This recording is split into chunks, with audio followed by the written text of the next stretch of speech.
अस्सलामु अलैकुम रहमतुल्लाहि वबरकातुहू। दोस्तों,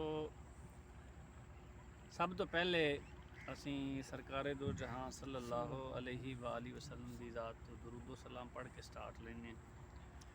अस्सलातु वस्सलामु अलैका या सय्यदी या रसूलल्लाह व अला आलिका व अस्हाबिका या सय्यदी या हबीबल्लाह व अला आलिका व अस्हाबिका या सय्यदी या रहमतल लिल आलमीन। दोस्तों, दस्तक ऑफिशियल टीवी ਦੇ ਨਾਲ ਅਸੀਂ ਹਾਜ਼ਰ ਹਾਂ। ਉਮੀਦ ਕਰਦੇ ਹਾਂ ਕਿ ਸਾਡੇ ਦੋਸਤ ਸਾਨੂੰ ਚਾਹਣ ਵਾਲੇ, ਵੇਖਣ ਵਾਲੇ, ਸੁਣਨ ਵਾਲੇ ਠੀਕ ਠਾਕ ਹੋਣਗੇ ਤੇ ਸਾਡੀ ਦਿਲੀ ਦੁਆ ਹੈ ਕਿ ਅੱਲਾਹ ਰੱਬੇ ਖਾਲਕੇ ਕਾਇਨਾਤ ਸਾਡੇ ਜਿੰਨੇ ਵੀ ਦੋਸਤ ਨੇ ਸਾਨੂੰ ਵੇਖਦੇ ਨੇ, ਸੁਣਦੇ ਨੇ, ਉਹਨਾਂ ਨੂੰ ਸਿਹਤ ਵਾਲੀ ਲੰਬੀ ਜ਼ਿੰਦਗੀ ਨਾਲ ਨਵਾਜ਼ੇ। ਤੇ ਅੱਜ ਦੀ ਇੱਕ ਨਈ ਵੀਡੀਓ ਨਾਲ ਅਸੀਂ ਹਾਜ਼ਰ ਹਾਂ ਤੇ ਨਈ ਵੀਡੀਓ ਇਕਰਾਮ ਸਾਹਿਬ ਕੀ ਟੌਪਿਕ ਆਪਣਾ ਹੋਣਾ ਚਾਹੀਦਾ ਜੀ?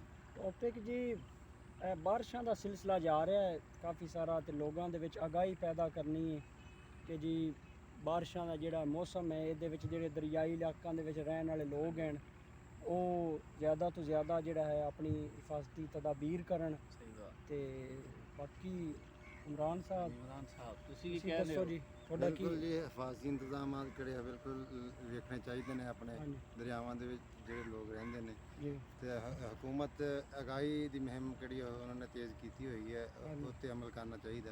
ਸਹੀ ਹੈ ਜੀ, ਤੋ ਇਹ ਨਹੀਂ ਵੀ ਸੁਣ ਕੇ ਬਸ ਇਸ ਕੰਨੋਂ ਸੁਣੀ ਤੇ ਦੂਸਰੇ ਕੰਨੋਂ ਕੱਢ ਦਿੱਤੀ, ਸਹੀ ਹੈ ਕਿਉਂਕਿ ਇਹ ਬਹੁਤ ਅਹਿਮੀਅਤ ਦੇ ਅਮਲ ਨੇ ਜਿਹੜੇ ਮਤਲਬ ਹਕੂਮਤ ਵਾਲੇ ਕਰ ਰਹੇ ਨੇ ਜੀ ਜੀ, ਤੇ ਉਹ 'ਤੇ ਅਮਲ ਕਰਨਾ ਚਾਹੀਦਾ। ਬਿਲਕੁਲ ਸਹੀ, ਇਹ ਨਹੀਂ ਵੀ ਇਹਨਾਂ ਸੁਣ ਕੇ ਤੇ ਬਿਲਕੁਲ ਸਾਡੇ ਅੰਦਰ ਵੀ ਇੱਕ ਅਵੇਅਰਨੈਸ ਪੈਦਾ ਕਰਨੀ ਚਾਹੀਦੀ ਲੋਕਾਂ ਦੇ ਅੰਦਰ ਹਾਂਜੀ ਕਿ ਅਸੀਂ ਸਿਰਫ ਹਕੂਮਤੀ ਸਤ੍ਹਾ ਤੇ ਹੀ ਮਦਦਗਾਰ ਹੋਣ ਦੇ ਮੁੰਤਜ਼ਰ ਨਾ ਰਹੀਏ। ਹਕੂਮਤੀ ਨੁਮਾਇੰਦੇ ਸਾਡੇ ਆ ਕੇ ਜੀ। ਜਾਂ ਇਦਾਰੇ ਆ ਕੇ ਮਦਦ ਕਰਨ। ਜੀ ਜੀ, ਸਾਨੂੰ ਉਹਨਾਂ ਤੋਂ ਪਹਿਲੇ ਆਪਣੇ ਵੀ ਹਿਫਾਜ਼ਤੀ ਇਕਦਾਮਾਤ ਕਰਨੇ ਚਾਹੀਦੇ ਨੇ ਤੇ ਇਹ ਤਦਾਬੀਰ ਦੇ ਬਾਰੇ ਸਾਡੇ ਜਿਹੜੇ ਆਸ-ਪਾਸ ਵਾਲੇ ਇਲਾਕਿਆਂ ਦੇ ਲੋਕ ਨੇ ਉਹਨਾਂ ਦੇ ਅੰਦਰ ਅਵੇਅਰਨੈਸ ਪੈਦਾ ਕਰਨੀ ਚਾਹੀਦੀ ਹੈ। ਹਾਂਜੀ ਇਹ ਸਾਡਾ ਇੱਕ ਜ਼ਾਤੀ ਮਿਸ਼ਨ ਹੈਗਾ, ਜ਼ਾਤੀ ਸਾਡਾ ਮਕਸਦ ਹੈ, ਜ਼ਾਤੀ ਸਾਡੀ ਹਿਫਾਜ਼ਤ ਹੈ ਤੇ ਹਕੂਮਤ ਦੀ ਤੇ ਇੱਕ ਕਹਿ ਲਓ ਬਹੁਤ ਬੜੀ ਮਿਹਰਬਾਨੀ ਹੈ ਹਾਂਜੀ ਕਿ ਇਹੋ ਜਿਹੇ ਮਾਮਲਾ 'ਚ ਹਕੂਮਤੀ ਟੀਮਾਂ ਆ ਜਾਂਦੀਆਂ ਨੇ। ਹਾਂਜੀ ਲੇਕਿਨ ਸਾਡਾ ਸਭ ਤੋਂ ਪਹਿਲੇ ਜੀ, ਖੁਦ ਹੱਕ ਬਣਦਾ ਹੈ ਕਿ ਅਸੀਂ ਆਪਣੀ ਰਾਤ ਤੱਕ ਆਪਣੇ ਹਮਸਾਇਆਂ ਦਾ ਜਾਂ ਆਪਣਾ ਘਰ ਵਾਲਿਆਂ ਦਾ ਕਿੰਨਾ ਖਿਆਲ ਰੱਖ ਸਕਦੇ ਹਾਂ। ਬਿਲਕੁਲ ਪਹਿਲੇ ਅਸੀਂ ਉਹ ਕਰੀਏ ਹਾਂਜੀ ਤੇ ਕੁਝ ਮਾਮਲਾ ਤੇ ਇਹ ਨੇ ਕਿ ਗਵਰਨਮੈਂਟ ਹੀ ਕਰ ਸਕਦੀ ਹੈ। ਉਹ ਜਿਹੜੇ ਨਾ ਆਵਾਮ ਲੋਕ